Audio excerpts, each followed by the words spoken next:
What do I want? What they want. For our country to love us as much as we love it. That's what I want. Rambo, First Blood Part 2. Movie should be fun. Movie should be fun. Movie should be fun. Movie should be fun, yeah! Welcome, Grubby people, to Movies Should Be Fun with me, Grubby Phil. Today we are talking about an old school classic, Rambo, First Blood Part 2. It's not called Rambo 2, it's not called First Blood 2. Rambo 1 isn't in fact called Rambo, you see. Rambo 1 is just called First Blood. But then, it was successful and they were like, we want to make a sequel. Rambo, because it's Rambo, but it's First Blood, so Rambo First Blood Part 2. And by the time you get to 3, it's just Rambo 3. And then it's John Rambo, or Rambo, depending on where you are, for the 4th one. And the 5th one I think is called Rambo Last Blood. So this is the Rambo film where things really started to get 80s. The first Rambo film is a classic, and it's quite realistic. It's a guy, he's in a small town, he fights the local police department who don't really particularly know what they're doing until his colonel comes in and talks him out of it. It's a fantastic film. The second one, they get him out of jail to go to Vietnam to see if there's still some POWs in an old camp, even though the war's finished. But he's not to rescue any, just take pictures. Yeah, that's gonna happen.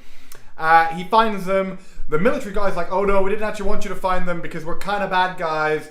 So Rambo rescues them anyway, brings them back, and then shoots up the computer lab of the sort of military commander guys before walking off into the kind of sunset airstrip distance. That's your brief synopsis. This is a film where Rambo starts to become a sort of superhero Rambo. Stallone is shredded within an inch of his life. He has so little body fat that he probably couldn't stand up for more than 10 minutes at a time without running out of energy and collapsing and having to drink more coffee and these little oat biscuits he used to like to make for himself. Need a tin of tuna.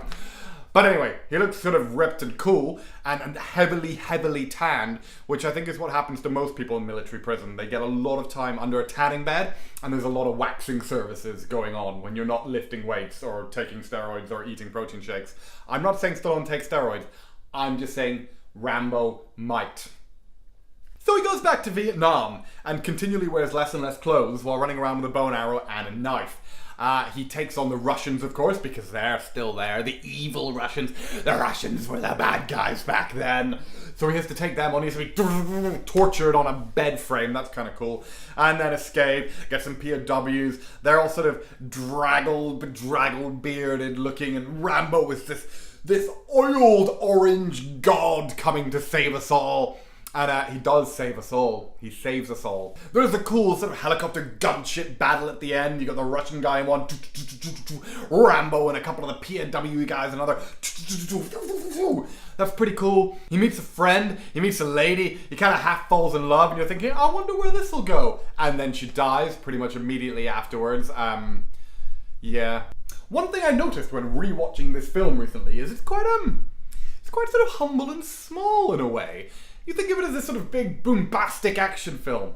And actually, it's quite, I don't want to say restrained, because I don't think that's what they were going for. They probably just didn't have the huge budget they maybe wanted. If you go from watching, say, Predator, your Schwarzenegger film when he's running around in the jungle, and then you go and watch Rambo First Blood Part 2, Stallone's I'm Running Around in the Jungle film, it's a smaller film, it's lower budget. There's stuff that was probably done in a studio, or forests in Los Angeles somewhere maybe, or something along those lines. In fact, there's a bit of a river that looks an awfully like the river from the first one. I'm sure it isn't, but I also wouldn't be surprised if it was. Is this movie fun? Of course it's fun. It's a classic 80s action film. It's ridiculous. You have a completely larger-than-life hero who does things his own way. You have a sort of slight distrust of the government, but a total blind love of America. And he's just Rambo. Rambo says the 80s. You don't really... If you think, what was the 80s like? Rambo! First Blood Part 2. It's a fun film. Don't take it too seriously. It's ridiculous.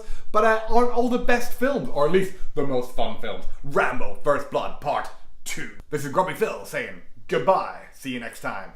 Same grubby time, same grubby channel. Movie should be fun, yeah!